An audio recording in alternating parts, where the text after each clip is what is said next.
Olá, olá, doutores e doutoras, sejam todos muito bem-vindos. A Unifev retoma as suas atividades acadêmicas e, em razão desta situação peculiar pela qual estamos vivendo, que enseja enormes desafios para todos e, em especial, para nós lá da Unifev, respeitando todas as normativas impostas pelo Ministério da Saúde e pela Organização Mundial de Saúde, estamos em casa de quarentena.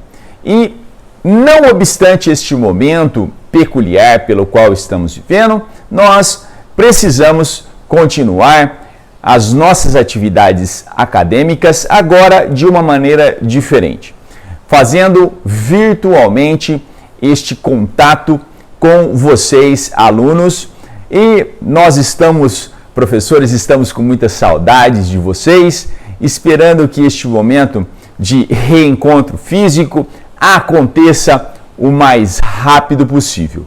Enquanto isso não acontece, nós estaremos aqui nas nossas casas, estudando direito, no nosso caso em especial, direito empresarial, com bastante entusiasmo.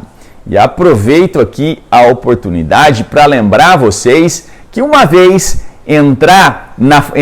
estando na faculdade de Direito, nós não podemos nos dar ao luxo de não estudarmos. Nós devemos, com muita consciência, com muita clareza de raciocínio, estarmos atentos a todos os momentos que temos disponíveis para que nós façamos aí o melhor proveito que temos desses momentos que podemos estudar, que estamos dentro de casa, podemos ainda rever determinadas posturas e ficar atento com relação àquilo que não vínhamos prestando atenção. Eu, particularmente, aqui dentro de casa, tenho usado todo o tempo disponível para fazer coisas que eu não fazia com tanta frequência. Uma dessas atividades é escrever o meu livro Manual de Direito Empresarial. Estou no último capítulo que trata sobre o assunto dos contratos mercantis. Um capítulo extenso que vai envolver o contrato de compra e venda mercantil, o contrato de colaboração, que se desdobra em vários outros contratos de comissão, agência, distribuição. Depois vou falar dos contratos bancários, ainda não falei sobre os contratos bancários, vou começar a partir de amanhã. E por último vamos falar do contrato de seguro. Então, doutores, façam com que este momento em que nós estamos em casa, precavidos desse vírus que está assolando o mundo, que nós possamos estudar com bastante afinco. No nosso caso, eu acho importante que nós relembremos alguns pontos que já foram ditos em sala de aula, mas que merecem ser revistos para que nós entendamos o que vai ser estudado logo em seguida. Nós falamos sobre a definição da figura central do direito empresarial, que é a figura do empresário. E eu chamei a atenção para o fato de que nós devemos entender em toda a sua completude quem é a figura do empresário. E entender a figura do empresário é saber quem não é empresário e quem não pode ser empresário, como uma espécie de atividade acadêmica de um estudante de medicina que vai dissecando os órgãos para entender qual é o aspecto físico de cada um desses órgãos. E nesse sentido, e fazendo essa analogia, nós começamos o semestre. Falamos sobre a figura do empresário, definindo-a no artigo 966. Empresário é aquele que exerce, e diga comigo aí da sua casa, é aquele que exerce com profissionalismo a atividade econômica organizada, AEO, para a produção ou circulação de bens e serviços. Esse é o começo, o início nós estudamos cada uma dessas palavrinhas do artigo 966. Eu chamei a atenção de vocês para que o fato de que o legislador normalmente não faz a conceituação de institutos jurídicos, e essa não é a atribuição do legislador. A atribuição do legislador é estipular regras em abstrato para que, ocorrendo algum fato concreto no mundo fenomênico, haja o perfeito enquadramento da norma àquele fato que ocorreu em nossa sociedade.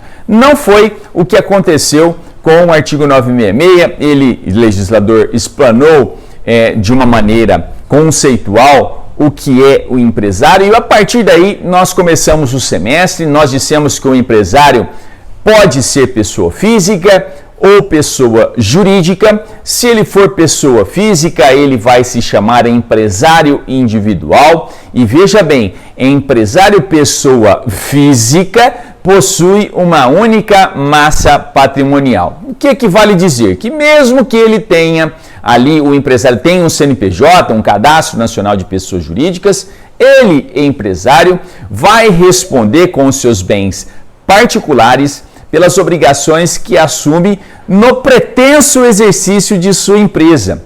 O empresário individual, normalmente, é aquele empresário de pequena expressão econômica.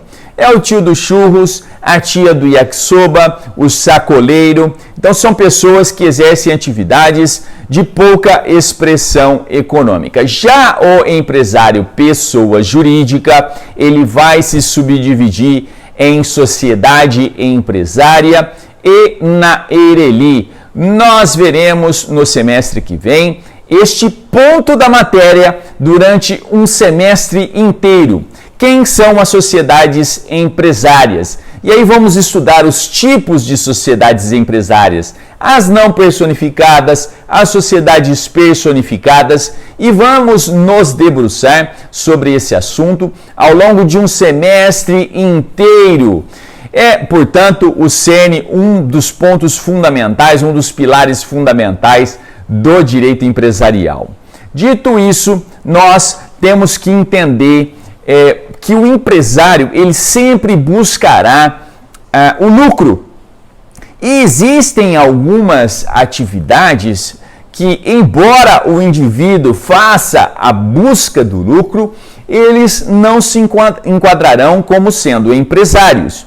E aí, o Fábio Ulloa, em um tópico específico do manual dele, Manual de Direito Comercial, que estuda o direito de empresa, esses últimos volumes, essas últimas publicações, abre um tópico chamado Atividades Econômicas Civis. Chama a atenção de vocês que a partir de agora nós disponibilizaremos um material especial para este momento lá na plataforma Blended do site do EAD da Unifev. Lá eu coloquei alguns slides. Vocês sabem bem que eu não sou muito fã de slides, mas enfim, fiz alguns slides e concomitantemente com a posição desses slides, eu coloquei também um manualzinho de introdução ao direito de empresa, introdução ao direito empresarial, que contém toda a matéria do semestre. Este manual, essa introdução ao direito empresarial, eu gostaria que vocês cuidassem com bastante carinho e lessem com bastante afinco, porque é o germe do primeiro capítulo do meu livro Manual de Direito Empresarial. Então, o que eu estou fazendo aqui em casa ao longo destes períodos de quarentena e já vinha fazendo antes, eles constituem aí uma preciosa joia que eu tenho em meu coração, que é o meu Manual de Direito Empresarial. Então, estudem esse Manual de Direito Empresarial, na parte referente à introdução ao direito empresarial, com bastante carinho. Vocês verão que existem alguns pontos que precisam ser melhorados, outros que precisam ser corrigidos. Isso porque nesta primeira passada que eu fiz na leitura, no perfazimento do manual, ele está ali com os pontos fundamentais e sem o necessário burilamento, a lapidação necessária para uma publicação efetiva. Mas façam aí as suas críticas se quiserem, façam as suas observações e, sobretudo, estudem este capítulo que nós vamos abordar agora, que é atividade econômica civil, que é realizada por pessoas que não se enquadram no conceito de empresário. Então, uma vez que nós temos o conceito de empresário, no artigo 966, todos aqueles que não se enquadrarem no conceito do 966 estarão fora da amplitude do direito empresarial. Nem sequer poderão ser registrados perante a junta comercial. Mas isso não impede que eles sejam pessoas que busquem o lucro. Alguns dos exemplos expressos pelo Código Civil das atividades econômicas civis. As atividades econômicas civis são aqueles praticantes de atividades intelectuais, que eu sintetizo na aula dizendo que oscila atividades científicas, literárias e artísticas. Desculpe. Científicas, literárias e artísticas. Meu Deus do céu. Científicas, literárias e artísticas. Alguns professores chamam, em vez de Sila, chamam de Alice. É um método mnemônico eficaz para você guardar essa informação. Então, os praticantes de Sila, atividades científicas, literárias e artísticas, são atividades econômicas civis. Vale dizer, são aqueles que praticam atividades que buscam o lucro, mas que não se enquadram no conceito de empresário e, portanto, por exemplo, não podem vir a sofrer falência nem a pedir recuperação judicial. Ficou claro isso? Podemos avançar então. Temos um segundo exemplo dado pelo Código Civil de uma atividade econômica civil. São os praticantes de cooperativas, são as cooperativas. As cooperativas, se vocês enxergarem bem no artigo 982, deixa eu colar aqui, vai dizer que sempre serão sociedades simples. Sociedade simples é uma sociedade não empresária, aquelas que são chamadas de cooperativas. As cooperativas são atividades econômicas civis. Portanto, fiquem atentos com relação a esta exceção, porque cai muito em provas de concurso, provas de OAB, justamente por causar essa confusão inicial que nós temos num bate-pronto, entender que as cooperativas são empresárias e elas não são. E o último exemplo do Código Civil são os produtores rurais. Os produtores rurais podem optar por realizar uma atividade empresária. Veja bem, ele pode optar por ser um praticante de atividade empresária. Caso ele opte por realizar e caracterizar-se como empresário, este produtor rural poderá fazer o seu registro na junta comercial. Então, abriu-se a possibilidade para grandes produtores, normalmente são grandes produtores, que realizam atividades de grande monta, de serem registrados como empresários e sorverem dos favores legais que o direito empresarial fornece a estas pessoas. Então, nós temos em síntese, as atividades econômicas civis são não praticantes, são não empresários, porque não se encaixam no conceito do 966. Porém, existem casos expressos que de bate-pronto você sabe que não são consideradas atividades empresariais, que são, em primeiro lugar, os praticantes de Sila. São os profissionais intelectuais que praticam atividades científicas, literárias e artísticas, os produtores rurais quando não se registram na junta comercial e as cooperativas.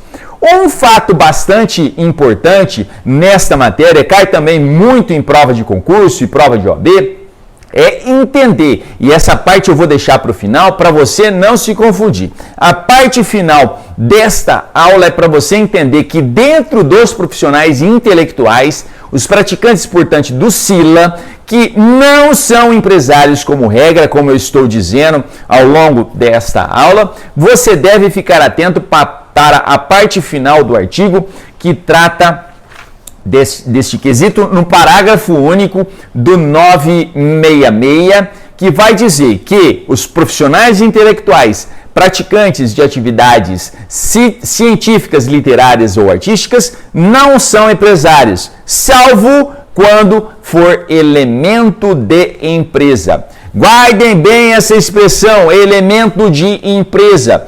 Quando existe um elemento de empresa? Quando a atividade científica, literária e artística, ela se reduz de tal maneira, dentro de um cenário maior, que ela corresponde a um dentre vários elementos da empresa. É o caso, por exemplo, do médico. Esse é um exemplo do Fábio Lhoa, bastante clássico e simbólico. O médico começa a sua atividade profissional em um consultório e aí depois ele evolui para montar uma clínica e contrata mais pessoas e por final ele monta um hospital, contrata diversos médicos, tem ali um serviço de lanchonetes, estacionamentos, contrata pessoal para segurança, contrata contadores, advogados. Portanto, ele tem um cenário empresarial gigantesco se comparado com a atividade científica que ele realizava. Então, as pessoas que procuram aquele hospital não procuram aquele médico pela sua atividade intelectual, mas procuram o local para se socorrerem dos serviços que lá são prestados. Então, o caminho que vai desde o momento em que o médico constitui uma clínica até o hospital, a sua atuação médica vai se perdendo, a sua atividade profissional, intelectual vai se perdendo, de maneira que ele ser médico deixa de ser importante. A sua atuação como empresário é muito mais importante. Espero que vocês tenham entendido, estejam de volta com bastante entusiasmo, porque é nesse caminho que nós trilharemos bons resultados dentro desse contexto de pandemia. A gente se vê logo mais. Tchau!